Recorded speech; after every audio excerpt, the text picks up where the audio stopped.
इसमें 14 कहानियाँ हैं, 14 संस्मरण है, 11 कहानियाँ हैं और ये सभी कहानियाँ न केवल बाल मनोविज्ञान से संबंधित हैं बल्कि नारी मनोविज्ञान से भी संबंधित हैं। इसकी कहानी है टावर 5, जो बच्चों में बढ़ते हुए अकेलेपन और विभिन्न प्रकार की मनोवैज्ञानिक समस्याओं को दर्शाती हैं। और बड़ी ही समसामयिक कहानी है उड़ने दो अब, जो पुरुषों की सामंतवादी सोच पर कुठाराघात करती है। उसमें दो पुरुषों को दिखाया गया, एक वो जो उड़ान भरने दे रहा है और एक जो उड़ान रोक रहा है। तो इस माध्यम से पूर्वाग्रह से भी रहित हुई है कि सब पुरुष ऐसे ही होते हैं, ये भी नहीं बताया गया है।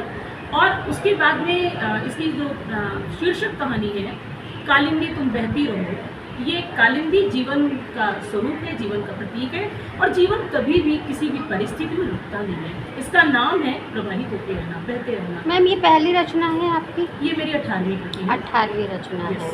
तो किस चीज़ से प्रेरणा करती है ये रचना आपकी? मैंने देखिए ये मानसिक द्वंद्वों से ही रचनाएं निकलती हैं। जब हम बहुत अकेले हो जाते हैं तो हमारे पास अभिव्यक्ति का कोई माध्यम नहीं रहता है तो हम लिखते हैं और लिख करके अपनी बात दूसरों तक पहुँचाते हैं। मेरी 4 किताबें व्याकरण की हैं, बाकी मेरी सभी किताबें साहित्यिक हैं। तो ये मेरे हृदय के करीब जुड़ी हुई ये पुस्तक है। ऐसी कहानियाँ संस्मरणों में भी मैंने वो संस्मरण चुने हैं जिनसे कि लोगों का कुछ फायदा। समाज की कुरीतियों को लेके भी आपने पुस्तक लिखी है? जी। इस पुस्तक में भी आने वाले समय में किस क्षेत्र में आप कविता लिखना चाहेंगे? तो माहौल चल रहा आजकल। बिल्कुल सही है, आपने कहा, जो कि मैं कविताएं भी लिखती हूँ। कविताएं समसामयिक होनी चाहिए, श्रृंगार से थोड़ा सा हटना चाहिए हमें। और दूसरी बात है कि पूर्वाग्रह जो स्त्री पुरुष भेद वाली बहुत ज़्यादा चल रही है वो भी सही नहीं है, क्योंकि इस समय देखा जाए तो सभी की मानसिक प्रवृत्तियाँ विकृत हो चुकी हैं, चाहे स्त्री हो चाहे पुरुष हो। तो ऐसी होनी चाहिए जो बराबरी को महत्व दे। और दूसरी बात है कि पूर्वाग्रह से रहित हो और स्त्रियों में थोड़ी सी उड़ान भरें।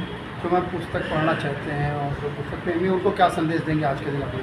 उनको मैं ये संदेश देना चाहती हूँ कि इस पुस्तक को जरूर पढ़ें, जरूर इसलिए पढ़ें, इस पुस्तक को जरूर इसलिए पढ़ें क्योंकि कालिंदी जीवन का प्रतीक है, कालिंदी बहते रहने का प्रतीक है।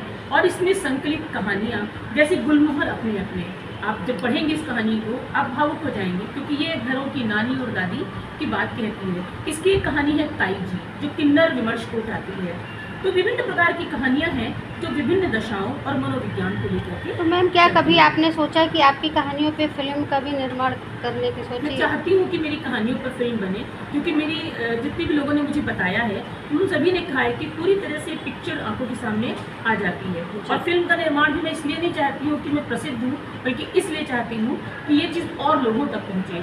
क्योंकि टावर 5 अगर आप पढ़ेंगे, मेरा आपसे आग्रह है कि जब यहाँ से आप जाइएगा तो टावर 5 जरूर पढ़िएगा। टावर 5 आंदोलित करने वाली कहानी में तो शायद हो सकता है आसपास किसी सच्ची घटना से ही प्रेरित हो। Thank you.